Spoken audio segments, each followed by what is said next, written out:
দেখুন, আপনি নেশা করবেন করুন, আপনার ব্যক্তিগত ব্যাপার, কিন্তু কোনো মহান শক্তিকে সামনে রেখে তার অজুহাত দিয়ে দয়া করে নেশা করবেন না। শিব ঠাকুর গাঁজা খেতেন, ভাং খেতেন বলে আমিও গাঁজা খাই, কারণ আমি শিব ভক্ত।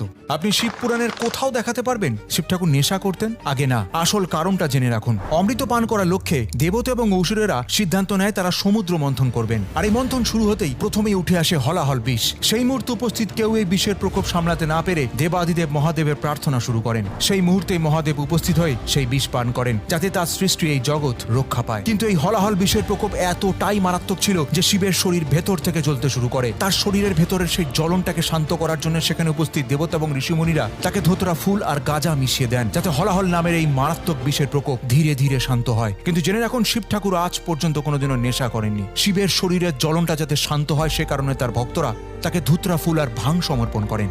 তা বলে গাঁজা, যে শক্তি বছরের পর বছর ধরে ধ্যান করে এসেছে,